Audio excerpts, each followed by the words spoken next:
avec tout ce qu'il contient, qui a formé les comètes et les planètes, qui a disposé les étoiles dans le ciel. Sais-tu qui l'a fait?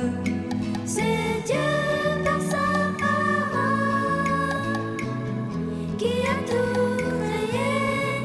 C'est Dieu par sa parole qui a tout formé. Qui a tracé une route au sombre nuage tournant, qui a ouvert un passage pour la pluie, qui a donné au soleil son bel éclat. Sais-tu qui l'a fait? C'est Dieu par sa parole qui a tout créé. C'est Dieu par sa parole qui a tout formé. Qui a créé l'univers avec tout ce qu'il contient, qui a formé les comètes et les planètes, qui a disposé les étoiles dans le ciel. C'est Dieu qui l'a fait. C'est Dieu par sa parole qui a tout créé. C'est Dieu par sa parole qui a tout formé. Qui a tracé une route au sombre nuage tournant, qui a ouvert un passage pour la pluie, qui a donné au soleil son bel éclat. C'est Dieu qui l'a fait. C'est Dieu par sa parole qui a tout créé. C'est Dieu par sa parole qui a tout formé. C'est Dieu par sa parole qui a tout créé. C'est Dieu par sa parole qui a tout formé.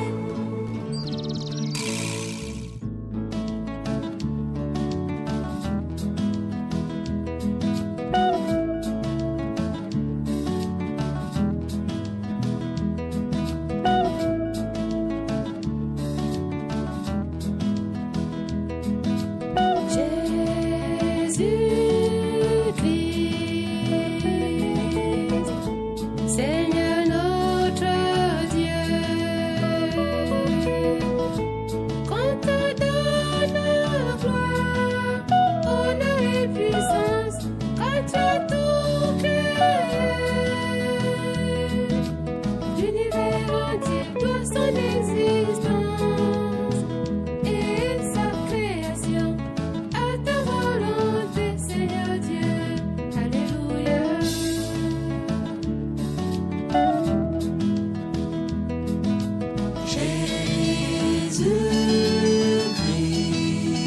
Jésus-Christ, oui, tu es digne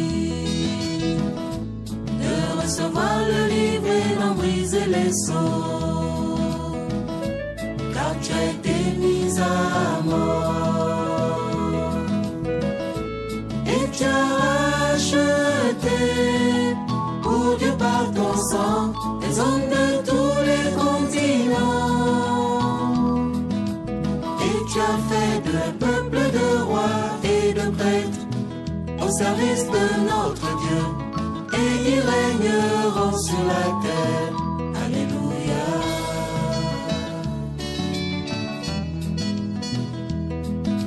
Jésus-Christ, je te chéris. Agneau de Dieu, qui le livre ouvrit, tu es bienheureux.